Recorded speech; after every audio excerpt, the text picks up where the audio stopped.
All right, this is another reset defense clip. Hopefully you're getting sick of these, but the reason I'm hammering these home is I do think the reset space is a really important spot.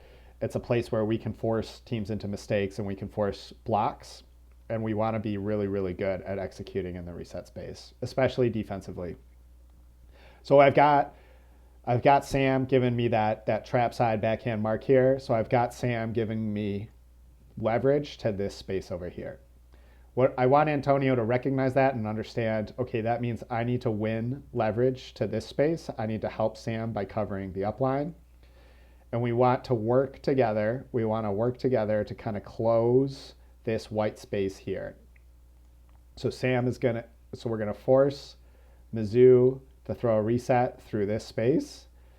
Antonio is gonna end up putting pressure this way, and Sam's gonna end up putting pressure this way. So we're gonna force them through a window that is closing from both directions. So we're gonna be building pressure.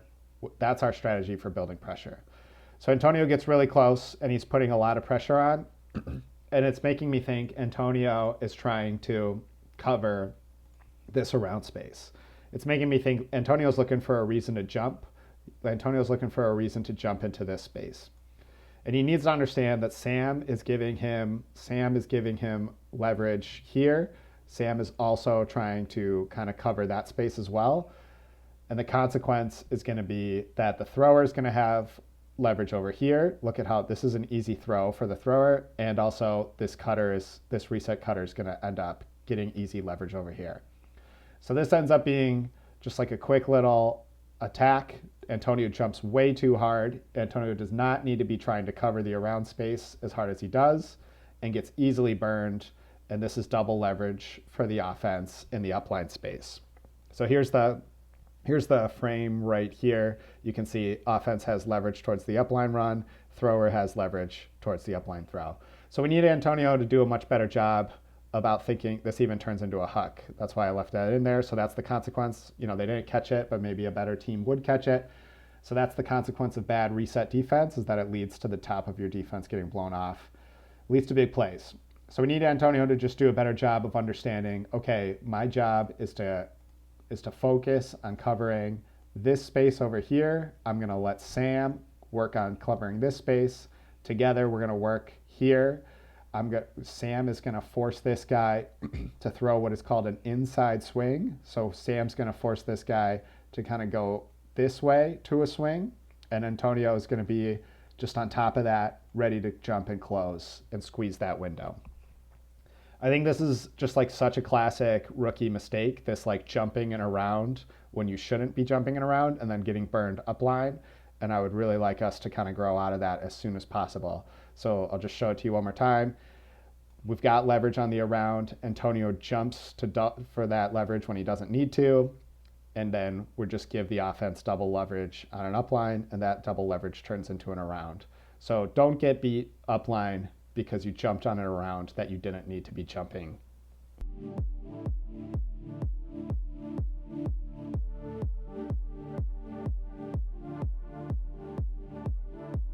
This is a nice leverage throw from Johnny Quick. So I've just got it in there to say, hey, Johnny Quick, good job. So first of all, Johnny Quick makes a really good catch. Way to dig that one out. And then as we get up, Venice's defender is very close. This defender could probably reach out and touch.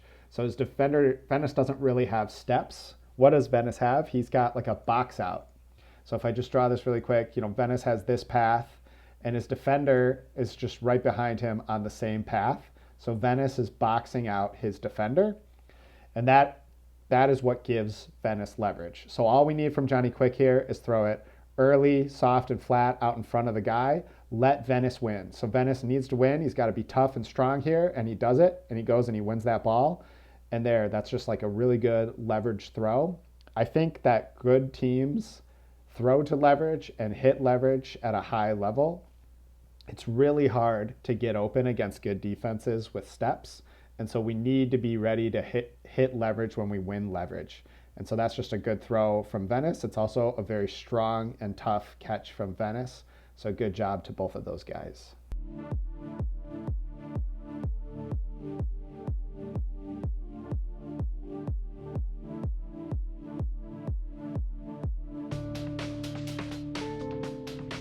This is another reset clip. This time I would call this like a successful one. So think about our leverages. Think about how can Sora and Marshall work together.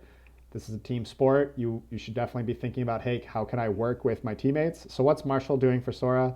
Marshall's giving Sora this, which means Sora can be aggressive jumping this space. And we're going to try to force MIZ.2 to make mistakes through this window, ideally through this window that is closing kind of from both sides. So Sora's putting a lot of pressure over here, and ideally Marshall would be putting a lot of pressure over here. And I think that's exactly what happens. So Sora lines up under his guy. The guy tries to make that around move. Sora works really, really hard and explosively to attack that around. And look at how much pressure we get. This isn't exactly that like window closing from both sides that I've been like hammering home, but this is an example of Sora is working really hard to create leverage on the around.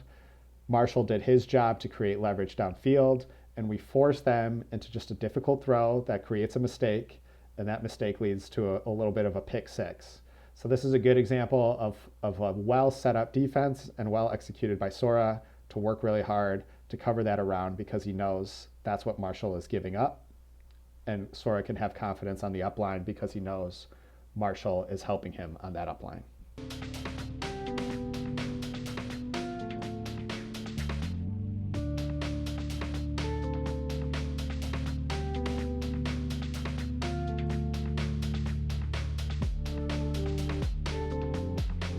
This is a great example of our D-line setting something up on a turn. It shows me a lot. It makes me excited about where we are mentally. It makes me feel like we're about a mile ahead of where we were last year. So we get a turn and we immediately all start working together. There's a lot of communication happening to get something set up, and we all figure it out really fast. We just get to spots and we kind of know. So we're going to go 3-2 here. We do a great job transitioning to that. And Matt just takes advantage of some lazy defense, which you're allowed to do, right? We don't need to be so rigid and strict with our play calls. The point of play calls is to get things moving. So if you have a way to get things moving with no pressure, you should just take it, which is what Matt does. So he just hits that up. He just gives it a little upline here really quick, and we get it. And the advantage of running the play, even though the advantage of not giving up on the play is that then we just get this super easy touch for Leland. So Travis and Leland set up this diamond cut.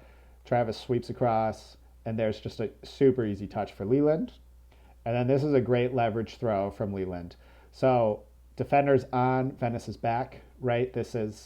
Venice is boxing out his defender. Venice has this line. His defender is behind him on the same line. Venice is boxing this guy out, so he has leverage here. So all Leland has to do is throw this thing early, flat, and soft, and let Venice be really tough and strong. All Venice has to do is be tough and strong and go catch the Frisbee, and that's what he does. So he's got leverage, he's got the box out, he just needs to be strong, and look at how tough he is. Great catch, good job by Venice. I really like that Leland hits this shot. It's going to be hard to get open with steps against good teams. We need to be ready. We need to be like good enough Frisbee players to hit leverage at a high level. This is a really good example of what that means and how it helps our offense keep moving.